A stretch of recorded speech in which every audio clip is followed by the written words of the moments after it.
அமெரிக்க ஜனாதிபதி Abraham Lincoln ஒரு நாள் தன்னோட கோச்சு வண்டியில் தலைநகரான வாஷிங்டனுக்கு போயிட்டுருக்கிறார். கோச்சு வண்டி ஒரு சாலையில் போயிட்டுருக்கு. அந்த சாலைக்கு ஒரு பக்கத்தில் பயங்கரமான சதுப்பு நிலம். சதுப்பு நிலம்னா அது புதைகுழி, புதை மணலுங்கிறோம்ல, அது மாதிரி. அந்த சதுப்பு நிலத்தில் யாராவது மாட்டிக்கிட்டால் அவ்வளோதான், ஆளை கொஞ்சம் கொஞ்சமாக உள்ளே அமுக்கிவிடும். தப்பிச்சு கரையிறது கஷ்டம். அப்படிப்பட்ட நிலம் அது.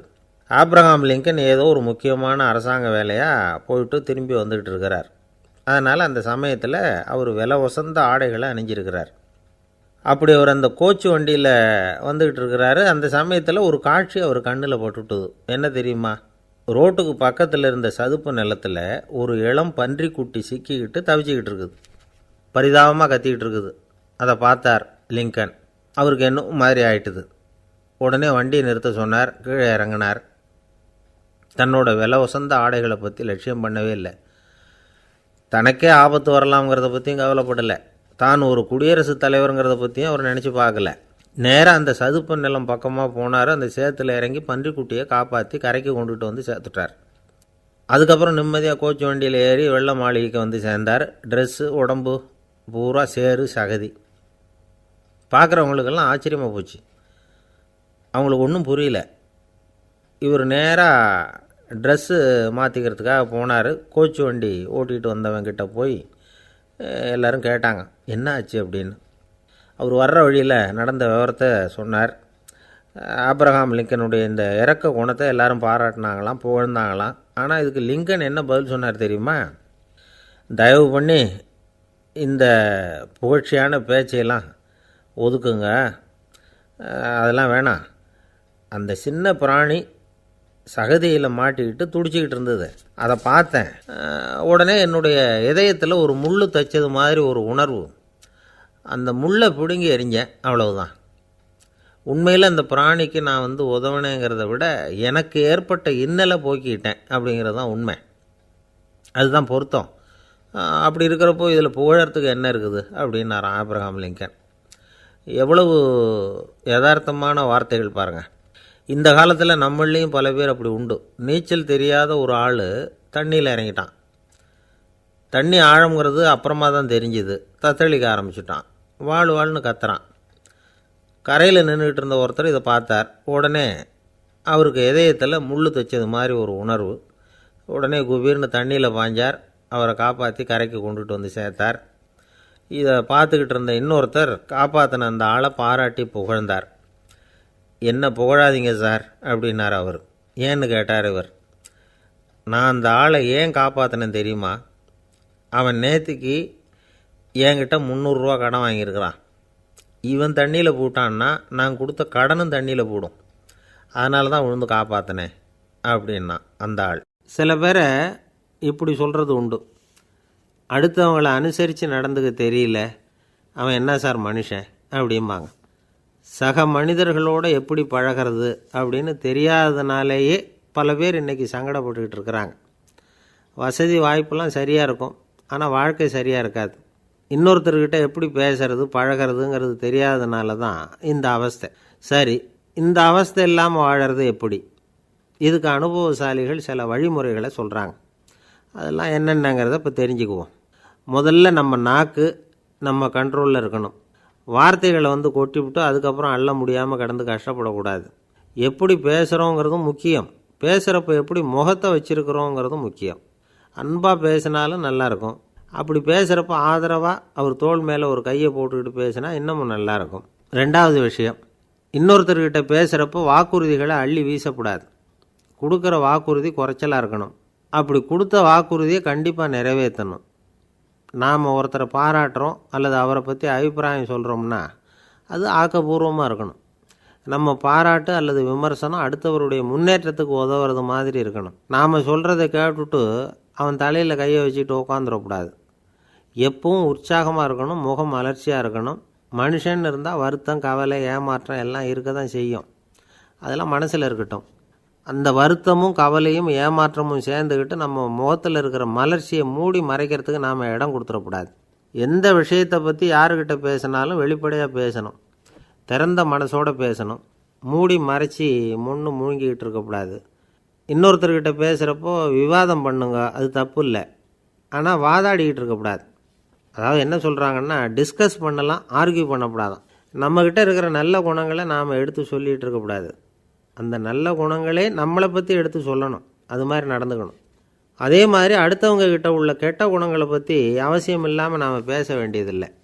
உங்களை பற்றி யாராவது தப்பாக பேசுகிறாங்களா, அப்படி அவங்க பேசுகிறதுல உண்மை இல்லையா அப்படின்னா அதை நீங்கள் பொருட்படுத்த வேண்டியதில்லை, விட்டுடலாம். அது தானாக போயிடும். ஒரு 4-5 பேரோட பேசிக்கிட்டு இருந்தீங்கன்னா எல்லாருக்கும் முக்கியத்துவம் கொடுங்க. யாரையும் அலட்சியப்படுத்தாதீங்க. தமாஷா பேசலாம். ஆனால் அவங்க தமாஷ் அடுத்தவங்களை கேலி பண்ணுறதா இருக்கக்கூடாது.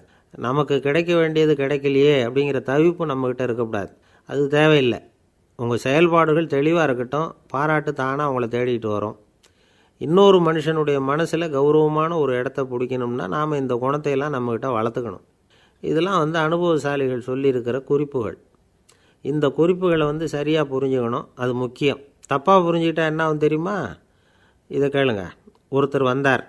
சார், அடுத்தவங்க தோள் மேலே கையை போட்டுக்கிட்டு அன்பாக பேசணும்னு சொன்னீங்க. அப்படி தான் பேசினேன். அவர் முதுகை கூட தட்டி கொடுத்தேன். என் வேலை போயிட்டுது சார், வீட்டுக்கு அனுப்பிச்சிட்டாங்க அப்படின்னார். யாருக்கிட்ட அப்படி பேசுனீங்கன்னு கேட்டோம். என் முதலாளிகிட்ட சார் அப்படிங்கிறார் ரொம்ப சோகமாக. அந்த ஆள் என்னை கண்ணாப்புண்ணான்னு திட்டிவிட்டான் சார். அதை நினச்சா எனக்கு ரொம்ப வருத்தமாக இருக்குது அப்படின்னு சொல்லி கவலைப்பட்டார் ஒருத்தர். இதில் கவலைப்படுறதுக்கு என்ன இருக்குது அப்படின்னார் ஒரு பெரியவர். அவர் ஒரு மகான்.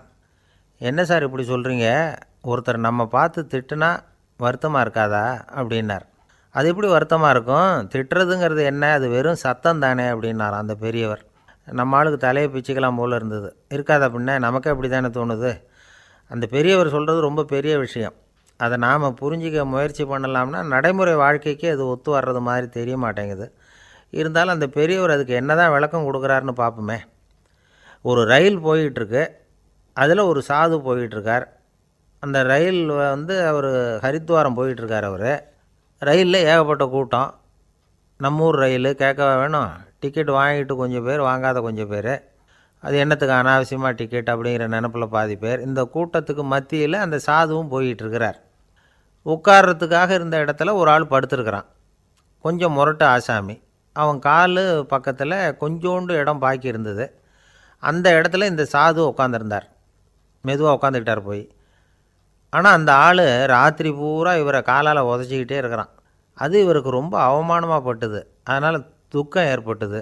இருந்தாலும் அதை ஒரு மாதிரியாக சகிச்சுக்கிட்டே இவர் சேர்ந்தார். பொழுது விடிஞ்சுது. அந்த சாது ஹரித்வார் சேர்ந்தார். அங்கே ஒரு பெரிய ஞானியை சந்தித்தார். ராத்திரி ரயிலில் அந்த ஆள் உதைச்சதையும் அதனால் தனக்கு ஏற்பட்ட துக்கத்தையும் இந்த சாது அந்த ஞானிகிட்ட சொன்னார். சொல்லிவிட்டு, ஏன் சுவாமி, எனக்கு துக்கம் ஏற்பட்டதே அது தப்பா அப்படின்னு கேட்டார். தவறு தான்னார் அந்த ஞானி.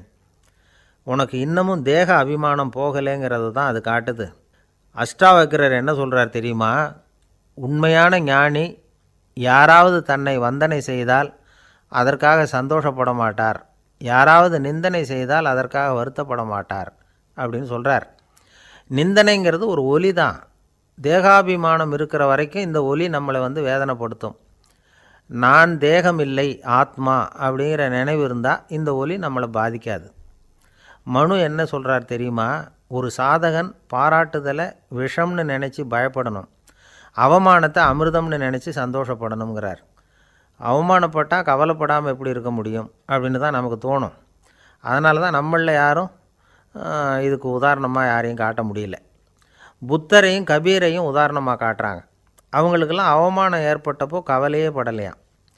புத்தரை அவமானப்படுத்தணுங்கிறதுக்காக கௌசாம்பி ராணி ஒரு இளம் பெண்ணை கொலை பண்ணி சடலத்தை புத்தர் குடிசைக்கு முன்னாடி போட சொன்னார். போட்டாங்க. புத்தர் தான் அந்த பொண்ணை கெடுத்து கொலை பண்ணிவிட்டாருன்னு எல்லோரும் நினச்சாங்க. ஆனால் புத்தர் இதை பற்றி கவலையே படலை. அப்புறமா உண்மை தெரிஞ்சதும் புத்தர் புகழ் இன்னும் அதிகமாகிட்டுது. ஒரு பெரிய சபையில் ஒரு மோசமான பொண்ணு நுழைஞ்சி தனக்கும் கபீருக்கும் சம்பந்தம் உண்டுன்னு சொன்னான். கபீர் கவலைப்படலை. அவங்க மாதிரியெல்லாம் நாமளும் இருக்க கற்றுக்கணும். நிந்தனை, அபகீர்த்தி, அவமானம் எல்லாம் ஆண்டவன் கொடுக்குற பிரசாதம்னு நினைக்கணும் அப்படின்னு சொல்கிறார் அந்த ஞானி. இதை கேட்ட இந்த காலத்து ஆசாமி ஒருத்தர், நான் கூட அப்படி தான் சார், யாராவது அவமானப்படுத்தினா கவலைப்பட மாட்டேன், நேற்று கூட ஒருத்தர் என்ன பலார்னு அரைஞ்சுட்டார்.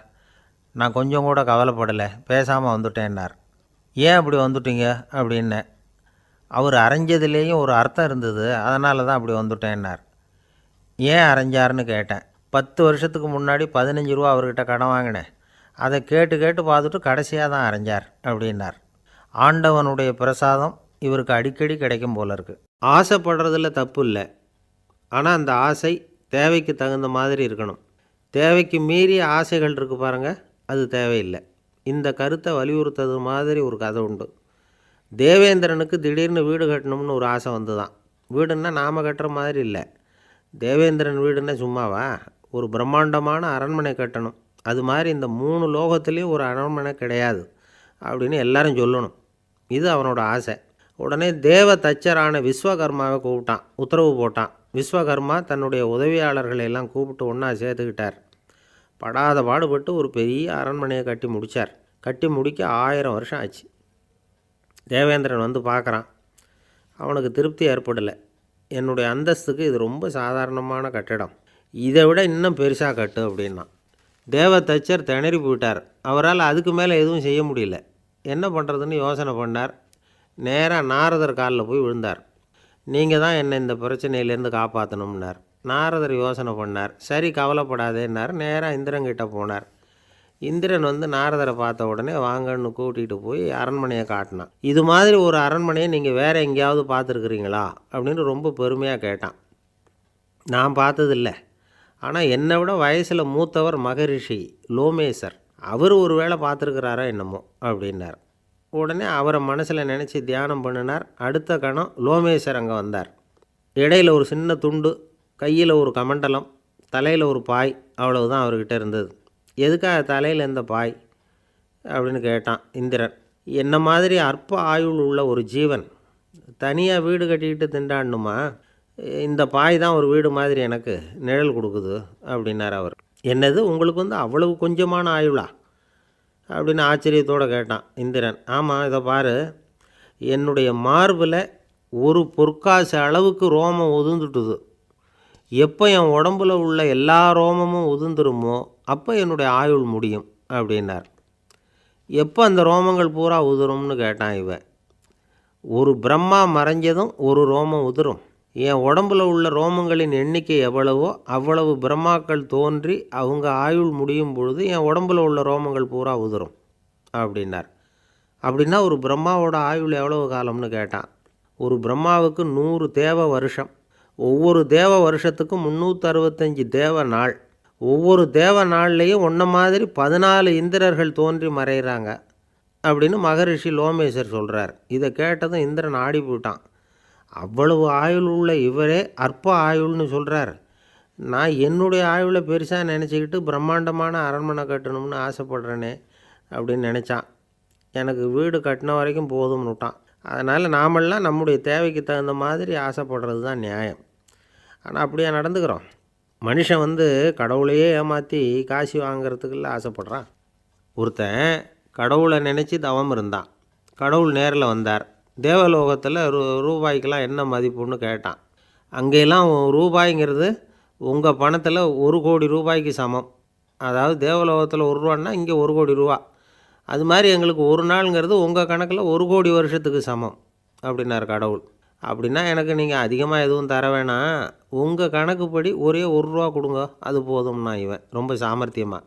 கடவுள் யோசனை பண்ணார். அது ஒன்றும் கஷ்டம் இல்லை, 1 ரூபா தானே கேட்குற, கொடுத்துட்றேன். ஆனால் இப்போ வரும்பொழுது நான் எடுத்துக்கிட்டு வரல, எங்கள் கணக்குப்படியே 1 நாள் பொறுத்துக்க பணத்தோடு வந்துடுறேன் அப்படின்னு சொல்லிவிட்டு பறந்து போயிட்டார். ஒரு ஆஃபீஸில் வேலை பார்க்குற ஒருத்தர் ஏதோ தப்பு பண்ணிவிட்டார்.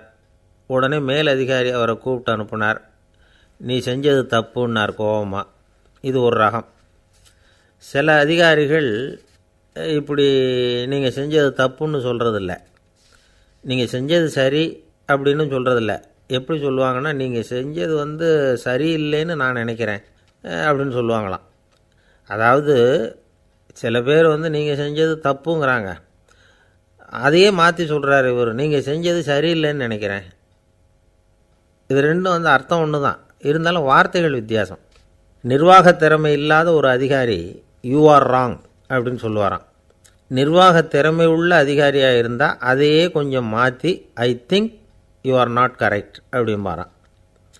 இதுதான் வித்தியாசம். இருந்தாலும் வார்த்தைகளை உபயோகப்படுத்துகிற விதத்தை வச்சு தான் வேலை நல்லா நடக்கிறதும் நடக்காததும் இருக்குது. விவரம் தெரிஞ்சவங்க என்ன சொல்கிறாங்க தெரியுமா?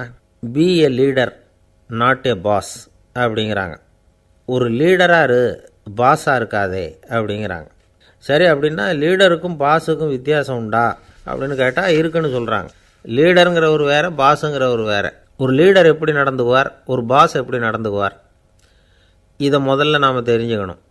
அவங்க எப்படி நடந்துக்குவாங்க அப்படிங்கிறதுக்கு சில விவரங்கள் இருக்குது. அதை கேட்டோம்னா நாம் புரிஞ்சுக்கலாம் அதை. அதாவது பாஸுங்கிறவர் விரட்டிக்கிட்டே இருப்பார், லீடருங்கிறவர் ஊக்கப்படுத்திக்கிட்டே இருப்பார். நாளைக்கு சாயந்தரத்துக்குள்ளே அந்த வேலையை செஞ்சு முடிக்கலைன்னா தொலைச்சி விடுவோம் தொலைச்சி அப்படிம்பார் அவர். இவர் எப்படி சொல்லுவார்னா, இது வரைக்கும் நீங்கள் செஞ்சுருக்கிற வேலை ரொம்ப அற்புதம் அப்படிம்பார். பாஸுங்கிறவர் அதிகாரத்தை நம்பி செயல்படுறவர், லீடருங்கிறவர் நல்லெண்ணத்தை நம்பி செயல்படுறவர். நம்மக்கிட்ட அதிகாரம் இருக்குது, பவர் இருக்குது, அதனால் காரியத்தை சாதிச்சுடலாம் அப்படின்னு நினைக்கிறவர் அவர்.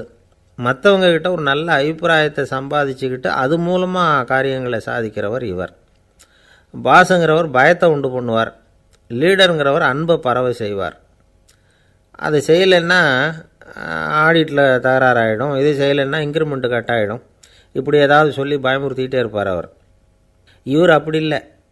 உடம்பு இப்படி இருக்குது, வீட்டில் எல்லோரும் சௌக்கியமாக இருக்கிறாங்களா, ஆஃபீஸில் எல்லாம் வசதியாக இருக்குதா, நான் ஏதாவது உதவி செய்யணுமா அப்படின்னு அன்புக்கு முக்கியத்துவம் கொடுப்பார். பாஸுங்கிறவர் எதுக்கெடுத்தாலும் நான் சொல்லிகிட்டு இருப்பார், லீடருங்கிறவர் நாமன்னு சொல்லிகிட்டு இருப்பார். பாஸுங்கிறவர் தப்புக்கு காரணம் யாருன்னு பார்ப்பார், லீடருங்கிறவர் தப்பு என்னன்னு பார்ப்பார். இதுதான் ரெண்டு பேருக்கு வித்தியாசம்.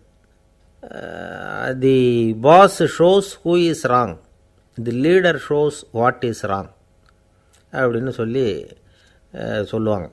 இந்த காரியம் எப்படி செய்யப்பட்டிருக்கு அப்படின்னு தெரிஞ்சுக்கிறவர் பாஸ், இந்த காரியத்தை எப்படி செய்யணும்னு செஞ்சு காட்டுறவர் லீடர். பாஸுங்கிறவர் பணியாளர்களை திட்டுவார், லீடர் மரியாதைக்குரியவராக நடத்துவார், அதுக்குரியவராக அவர் நடந்துக்குவார். செய்கிற வேலையை ஒரு சுமையாக நினைக்க வைக்கிறவர் பாஸ், செய்கிற வேலையை ஒரு சந்தோஷமாக ஆக்கிறவர் லீடர். ஒரு முதலாளியாக இருக்கிறவர் அல்லது ஒரு நிர்வாகியாக இருக்கிறவர் இது மாதிரியான நுணுக்கங்களையெல்லாம் தெரிஞ்சு வச்சுக்கிறது நல்லது. ஒரு பாஸ் இருக்கார், அவர் ஒரு நாள் ரொம்ப பெருமையாக தன்னோட ஆஃபீஸை பற்றி பேசிக்கிட்டு இருந்தார். எனக்கு கீழே 200 பேர் வேலை செய்கிறாங்க சார், நான் ஒரு கோடு கிழிச்சா அவங்க அதை தாண்டாத அளவுக்கு நான் நடந்துக்கிறேன் சார் அப்படின்னார் அவர். அது எப்படி முடியுது உங்களால் அப்படின்னு கேட்டோம். நான் கோடே கிழிக்கிறதில்ல சார் அப்படின்னார்.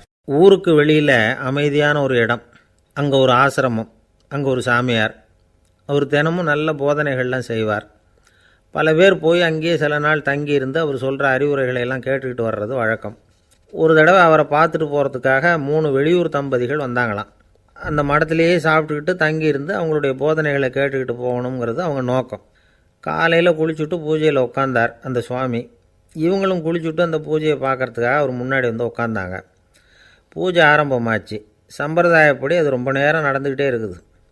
இவங்களுக்கு நல்ல பசி இருந்தாலும் இந்த நேரத்தில் அதை எப்படி வெளியில் காட்டிக்கிறது? பேசாமல் இருந்தாங்க. அந்த சுவாமி பூஜையை முடித்தார். அதுக்கப்புறம் பேச ஆரம்பித்தார். பேச்சு அருமையாக தான் இருந்தது, அமிர்தமாக தான் இருந்தது. இருந்தாலும் இவங்களுக்கு இருக்கிற வயிற்று பசி அது சரியாக கவனிக்க விடலை. அந்த சுவாமியே இதை கவனித்ததா தெரியல.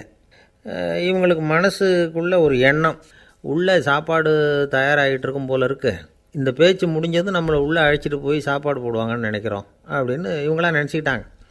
ஆனால் சுவாமி இதை பற்றி எதுவுமே பேசலை, கண்டுக்கலை. ஒரு அம்மாவால் அதுக்கு மேலே சும்மா இருக்க முடியுமா? முடியல. சாப்பாட்டை கவனிக்கலாமா அப்படின்னு சொல்லி மெதுவாக ஆரம்பித்தாங்க. கவனிக்கலாமே அப்படின்னு உள்ளே அழைச்சிட்டு போனார் சுவாமி.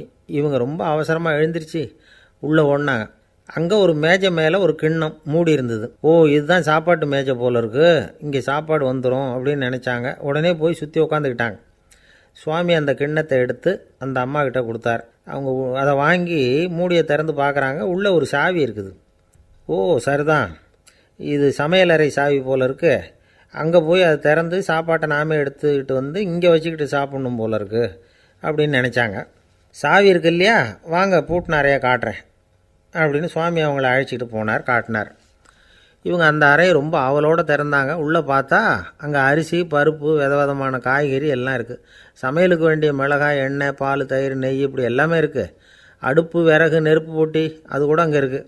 சாப்பாடு தயாராக இருக்கும்னு நினச்சிக்கிட்டு போனால் இப்படி இருக்குதே அப்படின்னு சொல்லி அதை பார்த்ததும் ரொம்ப சோர்ந்து போட்டாங்க அவங்க. சுவாமி, என்ன இது சாப்பாடு இல்லையா அப்படின்னாங்க. அதுதான் சாப்பாட்டுக்கு வேண்டிய எல்லாம் இங்கே இருக்குதே. அடுப்பு மூட்டி நீங்கள் தான் அவங்கவுங்க ருசிக்கு தகுந்த மாதிரி சமைச்சிக்கணும். இந்த சன்னியாசிக்கு எப்படி சமைக்க தெரியும் அப்படின்னு கேட்டார் சுவாமி. சாப்பாடு தயாராக இருக்கும்னு நாங்கள் எதிர்பார்த்தோம் அப்படின்னாங்க. நீங்கள் இப்படி சொல்லுவீங்கன்னு நானும் எதிர்பார்த்தேன். இது வரைக்கும் நான் எவ்வளவோ தத்துவம்லாம் எடுத்து சொன்னேன். எல்லாத்தையும் விட இதுதான் அனுபவபூர்வமான தத்துவம். ஆண்டவன் நமக்கு நல்ல மனசை கொடுத்துருக்குறான், நல்ல வாய்ப்புகளையும் தந்திருக்கிறான், அதையெல்லாம் பயன்படுத்திக்கக்கூடிய மூளையையும் சிந்தனையையும் கொடுத்துருக்குறான். அதனால் அடுப்பை தான் நீங்கள் மூட்டணும். அடுப்பை நீங்கள் தான் மூட்டணும். உங்களுக்கு உகந்ததை நீங்கள் தான் சமைச்சு ருசித்து அனுபவிக்கணும். ஆண்டவனே அதை செஞ்சிகிட்டு இருக்க மாட்டான் அப்படின்னாராம் அந்த சுவாமி. நம்முடைய வாழ்க்கையில் பல நல்ல பலன்களை பெறுறதுக்கு நாம் தான் முயற்சி பண்ணணும். அதுக்குரிய சூழ்நிலையை தான் ஆண்டவன் கொடுப்பானே தவிர அதை விளக்கிறதுக்காக தான் அந்த சுவாமி அப்படி செஞ்சு காட்டியிருக்கிறார். இது ஒரு பெரியவர் இப்படி ஒரு விளக்கம் கொடுத்தார். அதுக்கப்புறம் அந்த 3 தம்பதிகளும் தெளிவடைஞ்சுட்டாங்களாம். நாம் தெளிவடைகிறது எப்போங்கிறது தான் தெரியல அப்படின்னு பல பேர் இதை கேட்டுட்டு சொல்லிகிட்டு இருக்கிறாங்க. இந்த கதையை நம்முடைய நண்பர் ஒருத்தர்கிட்ட சொன்னேன். அந்த நண்பர் ரொம்ப சந்தோஷப்பட்டார். நீங்கள் சொல்கிறது கரெக்டு சார், ஆனால் நான் அதை விட ஒரு படி மேலே சார். எனக்கெல்லாம் அரிசி, பருப்பு இருக்கிற ரூம் எதுன்னு கையை காட்டிட்டா போதும். உடனே கிண்ணத்துலேருந்து சாவியை எடுத்து கொடுக்கணுங்கிற அவசியம்லாம் இல்லை எனக்கு. அப்புறம் எப்படி ரூமை திறந்துருவீங்க அப்படின்னு கேட்டேன். பூட்டை உடைச்சி திறந்துருவேன், அதுதான் எனக்கு பழக்கம் அப்படிங்கிறார். பிரம்மத்தை அறிந்தவன் பிரம்மமாகிறான் அப்படின்னு ஒரு பெரியவர் பேசினார் ஒரு கோவிலில். தைத்திரிய உபனிஷத்து அப்படி சொல்லுதான். இதை கேட்கும் பொழுது நமக்கு ஒரு சந்தேகம் வரும். அது எப்படி? பிரம்மத்தை அறிந்தவன் பிரம்மமாகிறான்னா, சிங்கத்தை அறிந்தவன் சிங்கமாகிறானா, தோசையை அறிந்தவன் தோசை ஆகிறானா? இப்படிப்பட்ட சந்தேகம் நமக்கு வர்றதில் ஒன்றும் ஆச்சரியம் இல்லை. இது இயற்கை. இதுக்கும் அந்த பெரியவரே பதில் சொல்கிறார். சிங்கம் வேற, நாம் வேற. அதனால் சிங்கத்தை அறிந்தவன் சிங்கமாக மாட்டான். ஆனால் பிரம்மம் வேற, நாம் வேற இல்லை. அதனால் பிரம்மத்தை அறிந்தவன் பிரம்மமாகிறான் அப்படிங்கிறது அவரோட விளக்கம். மனிதன் அவன்தான் தான் பிரம்மங்கிறது தெரியாதனால தான் அதை வேறு எங்கேயோ தேடிகிட்டு இருக்கிறான். கடைசியில் அது தான் தாங்கிறது புரிஞ்சுக்கிற பொழுது அவன் பிரம்மம் ஆகிடுறான். இதை விளக்கிறதுக்கு ஒரு உபநிஷத்து கதையே இருக்குது. நமக்கு தெரிஞ்ச கதை தான், ஆனால் அதை வேறு விதமான அர்த்தத்தில் விளையாட்டாக சொல்லிகிட்டு இருக்கிறோம். ஒரு சமயம் ஒரு 10 நண்பர்கள் ஒரு காட்டு வழியாக போய்கிட்டு இருக்கிறாங்க. குறுக்க ஒரு நதி, அதை கடந்து அடுத்த பக்கம் போகணும். எல்லோரும் ஒரு வழியாக கடந்து அடுத்த கரைக்கு போய் சேர்ந்துட்டாங்க. அங்கே போய் சேர்ந்ததுக்கப்புறம் எல்லோரும் பத்திரமா வந்து சேர்ந்துட்டோமா அப்படின்னு தெரிஞ்சுக்கிறதுக்காக எண்ணி பார்க்குறான் அந்த கூட்டத்து தலைவன். அவங்க மொத்தம் 10 பேர். ஆனால் அவன் எண்ணி பார்க்குறப்போ 9 தான் வருது. ஏன்னா அவன் தன்னை விட்டுவிட்டான். எதிரில் நிற்கிறவங்கள மட்டுமே எண்ணுறான். ஐயோ 10வது ஆள் எங்கேங்கிறான், பதறான். சரி நீ இரு, நான் எண்ணி பார்க்குறேன்னு சொல்லிவிட்டு இன்னொருத்தன் வந்து எண்ணுறான். அவனும் தன்னை விட்டுட்டு எண்ணுறான். 9 தான் வருது. எல்லோரும் கொய்யோ முறையோன்னு கத்த ஆரம்பிச்சிட்டாங்க. அந்த சமயத்தில் ஒரு பெரியவர் அந்த பக்கமாக வர்றார். என்ன விஷயம்னு விசாரிக்கிறார். 10வது ஆள் 6 அடிச்சுட்டு போட்டுது அப்படின்னு சொல்லி இவங்க அழறாங்க. சரி அழாதீங்க அப்படின்னு சொல்லி அந்த தலைவனை பார்த்து இப்படி வாங்குறார். வர்றான். இப்போ எனக்கு முன்னாடி ஒரு தரம் எண்ணு பார்க்கலாம்ங்கிறார். 1 2 3ன்னு ஆரம்பித்து 9ல் வந்து முடிக்கிறான். உடனே பெரியவர் நீ தான் அந்த 10வது ஆள் அப்படிங்கிறார். இது உண்மை. நாம் தான் அது. நாம் தான் நம்மளை வேறு எங்கேயோ தேடிகிட்டு இருக்கிறோம். நாம் எங்கேயோ தேடிகிட்டு இருக்கிறோமே, அந்த பிரம்மம் நாம் தான். இப்படி ஒரு பெரிய உண்மையை விளக்கிறதுக்காக தான் அப்படி ஒரு கதை சொல்லப்பட்டது. ஆனால் அதை நாம் வேறு விதமாக வேடிக்கையாக உபயோகப்படுத்திக்கிட்டு இருக்கிறோம். எப்படி தெரியுமா? ஒரு ஆத்தங்கரையில் ஒரு 10 பேர் முழிச்சுக்கிட்டே நின்றுக்கிட்டு இருந்தாங்களாம். அந்த பக்கமாக வந்த ஒருத்தன் ஏன் இப்படி முழிச்சுக்கிட்டு நிற்கிறீங்கன்னு கேட்டிருக்கிறான். எங்களுக்கு நீச்சல் தெரியாது, நாங்கள்லாம் அடுத்த கரைக்கு போய் சேரணும் அப்படின்னாங்களாம். சரி நாங்கள் விட்டுட்டு போய் விட்றேன். எல்லாரும் அக்கறைக்கு போய் சேர்ந்த உடனே ஆளுக்கு ₹1 வீதமாக மொத்தம் ₹10 எனக்கு கொடுக்கணும் அப்படின்ட்டுருக்கான் இவன். சரின்னு ஒத்துக்கிட்டாங்க. இவன் ஒவ்வொருத்தராக கையை பிடிச்சி மெதுவாக ஆற்றுல இறக்கி அழைச்சிட்டு போயிட்டான். 9 பேரை கரை சேர்த்துட்டான். 10வது ஆள் பாதி ஆற்றுல போயிட்டுருக்கிறப்போ திடீர்னு வெள்ளம் வந்துட்டுது. புடி நழுவி போச்சு. கையை விட்டுட்டான். வெள்ளம் அடிச்சிட்டு போட்டுது. அழைச்சிட்டு வந்தவன் நீச்சல் அடித்து தட்டு தடுமாறி கரைக்கு வந்து சேர்ந்துட்டான். கரையில் இருந்தவங்களுக்கு இந்த விஷயம் தெரியாது. இருந்தாலும் இவன் உடம்பு பூரா நனைஞ்சி கொஞ்சம் அதிகமாக மூச்சு வாங்க நின்றுக்கிட்டு இருந்தானா, ஏங்க ஏன் இப்படி மூச்சு வாங்குது, என்ன விஷயம் அப்படின்னு கேட்டாங்களாம். அதுக்கு இவன் கொஞ்சமாக அலட்டிக்காமல் சொன்னானான், வேறு ஒன்றும் இல்லை, நீங்கள் கொடுக்க வேண்டிய 10 ரூபாயில் 1 ரூபா குறைஞ்சி போச்சு, அவ்வளவுதான் அப்படின்னானான். ஒருத்தரை பார்த்து உன்னுடைய நண்பர்கள் யார் அப்படின்னு ஒரு கேள்வி கேட்டு பாருங்க. கொஞ்சம் யோசித்து பதில் சொல்லுவாங்க. அவங்கக்கிட்டேயே உன்னுடைய எதிரிகள் யார் அப்படின்னு கேளுங்க, கடகடன்னு ஒப்பிச்சிருவாங்க. நம்ம மனசு இருக்க அது எப்படின்னா, நம்ம நண்பர்களை விட எதிரிகளை அது நல்லா ஞாபகத்தில் வச்சுக்கும். இது ஒரு ஆச்சரியமான உண்மை. உங்களால் நண்பர்களை மறந்துட முடியும், ஆனால் எதிரிகளை மறந்துட முடியாது. இது ஒரு வேடிக்கையான நிலைமை தான். அழகான தருணங்களை நாம் ஏன் மறந்துடுறோம்? இது இயற்கை. ஏன்னா நம்ம மனசு மலர்களை கவனிக்கிறதில்ல, அதில் இருக்கிற முள்ளை தான் கவனிக்குது. தன்னை காயப்படுத்துகிற எதையும் அது உடனே கண்டுகொள்ளுது. ஒரு தெளிந்த சிந்தனையுடைய மனசு மிக அழகாக உள்ள எல்லாத்தையும் கவனிக்கும். அது நன்றியுடன் உணரக்கூடிய எல்லாத்தையும் பார்த்து குறிச்சிக்கும். இப்படிப்பட்டவங்க வாழ்க்கை இயல்பாகவே நல்லா அமையும். அது ரொம்ப அபூர்வம். மனசில் உள்ள ஒரு சிறிய அமைப்பை மாற்றுவதை பொறுத்து தான் இந்த விஷயம் அப்படிங்கிறார் ஓஷோ. ஒரு யூத கோவில் இருந்து தான், அது யூதர்களின் மடமாகவும் இருந்தது. அங்கே ஒரு தலைமை குரு, அவர் ரொம்ப கண்டிப்பானவர். அந்த கோவிலை ஒட்டி ஒரு தோட்டம். ஒரு நாள் காலையில் அந்த தோட்டத்தில் 2 இளம் யூதர்கள் நடந்து போய்கிட்டு இருக்கிறாங்க. காலையில் 1 மணி நேரம், மாலையில் 1 மணி நேரம் அவங்க அந்த தோட்டத்தில் நடக்கிறதுக்கு அனுமதி உண்டு. மற்ற நேரங்களில் அவங்க மத புத்தகங்களை படிக்கணும், பிற விதிமுறைகளை கடைபிடிக்கணும். அந்த 2 பேருமே தொடர்ந்து புகைப்பிடிக்கிற பழக்கம் உள்ளவங்க. ஆனால் கோவில் மடத்தில் இருக்கிறப்போ அவங்க புகைப்பிடிக்க முடியாது, அது கடுமையான குற்றம். சரி, நாம் தோட்டத்தில் இருக்கிறப்போவாவது புகைப்பிடிக்கலாமா அப்படின்னு ஒரு ஆசை அவங்க 2 பேருக்குமே. இருந்தாலும் பயம். இப்படி கேட்டால் மதகுரு என்ன சொல்லுவாரோ அல்லது என்ன செய்வாரோங்கிற பயம். இப்படியே கொஞ்ச நாள் ஆச்சு. ஒரு நாள் இந்த 2 பேரில் ஒருத்தன் ரொம்ப கலங்கி போய் அந்த கோவிலிருந்து வெளியில் வந்துக்கிட்டு இருந்தான். வந்தவன் நேராக தோட்டத்து பக்கம் போனான். அங்கே இன்னொருத்தன் ஆனந்தமாக புகை பிடிச்சிக்கிட்டு இருக்கிறான். அதை பார்த்து தான் இவனுக்கு அதிர்ச்சி. அட கடவுளே, என்ன இது, நீ கேட்காமலே ஆரம்பிச்சிட்டியா அப்படின்னா. இல்லை நான் கேட்டுவிட்டு தான் ஆரம்பிச்சிருக்கேன்னா அவன். அப்படியா, என்ன மனுஷன் இவர், நானும் தான் கேட்டேன், என்னை கண்ணாபுண்ணான்னு திட்டிவிட்டார். இது என்ன கோவிலா இல்லை நரகமா? உனக்கு புகை பிடிக்கணும்னு ஆசையாக இருந்தால் நரகத்துக்கு போகணும்னு சொல்லிவிட்டார். அது சரி, உன்னை மட்டும் எப்படி அனுமதிச்சார் அப்படின்னு கேட்டான் இவன். அவன் சிரிச்சுக்கிட்டே, நீ எப்படி கேட்ட சொல்லு அப்படின்னா. நாம் இந்த தோட்டத்துக்கு வர அனுமதிக்கப்பட்டிருக்கிறதே ஜபத்துக்காகத்தானே, அதனால் நான் ஜபம் சொல்லும் பொழுது புகை பிடிக்கலாமா அப்படின்னு கேட்டேன். அதுக்கு தான் அவர் சத்தம் போட்டு என்னை அடிக்கவே வந்துட்டார் அப்படின்னா இவன். நீ ஒரு மாதிரியாக கேட்டிருக்க, நான் வேறு மாதிரியாக கேட்டிருக்கிறேன். ஜபம் சொல்லும்போது புகை பிடிக்கலாமான்னு நீ கேட்டிருக்க. ஐயா, புகை பிடிக்கும் பொழுது ஜபிக்கலாமா அப்படின்னு நான் கேட்டேன். அதில் தப்பு ஒன்றும் இல்லை அப்படின்னு பதில் சொல்லிட்டார் அப்படின்னா. ஒரு சிறிய மாற்றம்தான் அது மிகப்பெரிய மாறுதலை ஏற்படுத்தி விட்டது. மனசு நல்ல விதமாக சிந்திக்க ஆரம்பிச்சுட்டுதுன்னா மகிழ்ச்சிக்கு பஞ்சம் இல்லை. ஒரு கஞ்சன் ஆற்றுல விழுந்துட்டான். வெள்ளத்தில் தத்தளிச்சிக்கிட்டு இருக்கிறான். கரையில் நின்ன ஒருத்தர், உன் கையை கொண்டா இப்படி பிடிச்சி இழுத்து கரையில் சேர்த்து விட்றேன்னார். எதையும் கொடுத்து பழக்கம் இல்லாத அவன் கையையும் கொடுக்க மாட்டேன்னுட்டான். இவர் பார்த்தார்.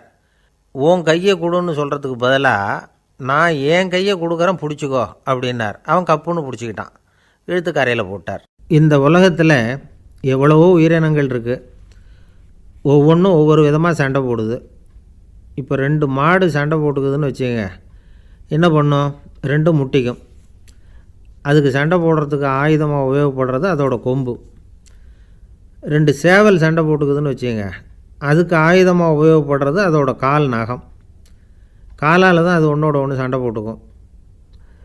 ஆனால் 2 மனுஷன் சண்டை போட்டுக்கிறான்னு வச்சுக்கோங்க, இவன் இன்னதை தான் ஆயுதமாக உபயோகப்படுத்துவான்னு குறிப்பிட்டு சொல்ல முடியாது. கல்லை எடுப்பான், கத்தி எடுப்பான், துப்பாக்கி எடுப்பான், என்ன வேணாலும் பண்ணுவான். வாயால் திட்டுவான், கையால் அடிப்பான், காலால் உதைப்பான், சகலகலாக வல்லவன். விலங்குகள்லாம் பொதுவாக வாயை சாப்பிட்றதுக்கு மட்டும்தான் உபயோகப்படுத்துது. ஆனால் இவனுக்கு சாப்பிட்றதுக்கும் அதுதான், சாப்பிட்டு விட்டு திட்டுறதுக்கும் அதுதான். ஆனால் ஒரு விஷயத்தில் மட்டும் கெட்டிக்காரன். அதாவது நாம் சண்டை போட்டுக்கிட்டாலும் பரவாயில்லை, கோழிகள் சண்டை போடாமல் இருக்கணும் அப்படின்னு ஆசைப்படுறான். எதுக்காக? கோழிகள் சண்டை போடாமல் இருந்தால் நிறைய முட்டைகள் போடுமா, அதுக்காக தான் இந்த அக்கறை. கோழி பண்ணை வச்சுருக்கிறவங்களுக்கு இது ஒரு பெரிய பிரச்சனை. அதாவது பண்ணையில் இருக்கிற கோழிகளுக்குள்ளே அடிக்கடி சண்டை வந்துடும். அதனால் முட்டை உற்பத்தி குறைஞ்சிரும். சரி, இதுக்கு என்ன பண்ணுறது? பண்ணையில் போய் உட்காந்துக்கிட்டு தினமும் பஞ்சாயத்து பேசிகிட்டு இருக்க முடியுமா? அமெரிக்காவில் கோழி பண்ணை வச்சுருக்கிற ஒருத்தர் இதை பற்றி யோசனை பண்ணி பார்த்தாராம். ஒரு வழியையும் கண்டுபிடிச்சிருக்கார். கோழிக்கெல்லாம் மூக்கு கண்ணாடி மாட்டி விட்டுட்டோம்னா அது சண்டை போடுற குணம் குறைஞ்சிரும், முட்டை அதிகமாகிடும். அந்த கண்ணாடியில் உள்ள லென்ஸு சிவப்பு நிறத்தில் இருக்கணும், அவ்வளவுதான் அப்படின்னு அவர் கண்டுபிடிச்சாராம். இது ஏற்கனவே நடைமுறையில் கண்டுபிடிக்கப்பட்ட ஒரு விஷயம். ஆனால் எல்லா கோழிக்கும் சிவப்பு மூக்கு கண்ணாடி எப்படி மாட்டி விடுறது? அப்படியே மாட்டி விட்டாலும் அது நழுவாமல் இருக்கணுமே. இப்போ நாமெல்லாம் நடு விரலால் மூக்கு கண்ணாடி நடுவில் தொட்டு அப்படி ஸ்டைலாக சரி பண்ணிக்கிறோம். அது மாதிரி கோழி எப்படி சரி பண்ணிக்கும்? இதுதான் பிரச்சனை. இதுக்கு அவர் என்ன வழி கண்டுபிடிச்சாருன்னா, கோழிக்கெல்லாம் மூக்கு கண்ணாடிக்கு பதிலாக விழியொட்டு வில்லைகள், காண்டாக்ட் லென்ஸ், அதை பொருத்தி விட்டா என்ன அப்படின்னு யோசனை பண்ணார். அதே மாதிரி பண்ணார். அதே மாதிரி செஞ்சு பார்த்தார், வெற்றி. அதுக்கப்புறம் கோழியெல்லாம் சண்டை போட்டுக்கலையாம், சமாதான பிரியர்கள் ஆகிட்டு தான். கோழிகளுக்கு இயல்பாகவே சண்டை போடுற குணம் உண்டு.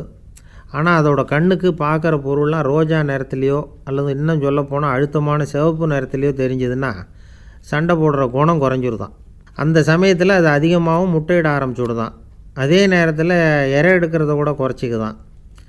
இது ஏன் இப்படி பண்ணுதுங்கிறது விஞ்ஞானிகளுக்கு இன்னமும் புரியலையா. எப்படியோ அமெரிக்க கோழிகள்லாம் காண்டாக்ட் லென்ஸ் பொருத்திக்க ஆரம்பித்தாச்சு. கோழி கழுத்தை பிடிச்சிக்கிட்டு ஒரு சில வினாடிகளில் அதை பொருத்தி போடுறாங்களாம். கோழியோட ஆயுள் பூரா அது அப்படியே இருக்குமா. பண்ணையில் முட்டை உற்பத்தி குறைஞ்சா இது மாதிரி விஞ்ஞானபூர்வமாக பரிகாரம் தேடுறது தான் நல்லது. நமக்கு வேண்டியப்பட்ட ஒருத்தர், அவர் ஒரு கோழி பண்ணை வச்சுருந்தார். அந்த பண்ணையில் பாதி கோழி திடீர்னு செத்து போச்சு. உடனே ஒரு கால்நடை மருத்துவர்கிட்ட போக வேண்டியது தானே. அங்கே போகல, உள்ளூரில் மந்திரம் பண்ணிகிட்டு இருந்த ஒரு சாமியார்கிட்ட போனார். அவர் காலில் விழுந்தார். சாமி, என் பண்ணையில் பாதி கோழி செத்து போட்டுதுன்னார். சாமியார் யோசனை பண்ணார். சரி, பண்ணையில் வாசப்படி கிழக்கு பக்கமாக வச்சுருக்கியா மேற்கு பக்கமாக வச்சுருக்கியான்னு கேட்டார். கிழக்கு பக்கமாக இருக்குன்னார் அவர். அதுதான் தப்பு, மேற்கு பக்கமாக அதை மாற்று, சரியாக போடும்னாராம். அதே போல் இவர் போய் மாற்றிவிட்டார். அப்பவும் பாதி செத்து போச்சு. மறுபடியும் சொன்னார், சாமி மறுபடியும் பாதி கோழி செத்து போட்டுதேன்னார். சரி, கூரை எப்படி போட்டிருக்க, ஓடு போட்டிருக்கியா இல்லை கீத்து போட்டிருக்கியான்னார். ஓடு போட்டிருக்கேன்னாராம் அவர். அதுதான் தப்பு, அதை கீத்து போட்டுரும், சரியாக போடும்னாராம். சரின்னு போய் அதையும் மாற்றி பார்த்தார். மறுபடியும் போயிட்டுது, கோழி செத்து போச்சு. வந்தார், மறுபடியும் பாதி செத்து போச்சு சாமின்னு வந்தார். இவரும் யோசனையை மாற்றி மாற்றி சொல்லிகிட்டே இருக்கிறார். இப்படி அவரும் மாற்றி மாற்றி பார்த்தார். 6வது தடவையாக அவரை தேடிட்டு வந்தார். அந்த சமயத்தில் இவர் ரொம்ப தீவிரமாக யோசனை பண்ணி பார்த்துட்டு, அது சரிப்பா, நீயும் என்கிட்ட சளைக்காமல் வந்துக்கிட்டு இருக்கிற, நானும் யோசனை சொல்லிகிட்டு இருக்கேன். இப்போவும் உங்ககிட்ட சொல்கிறதுக்கு என்கிட்ட யோசனை நிறையா இருக்குது. ஆனால் சோதிக்கிறதுக்கு உங்ககிட்ட கோழி இல்லையே, என்ன பண்ணுறது அப்படின்னாராம் இவர்.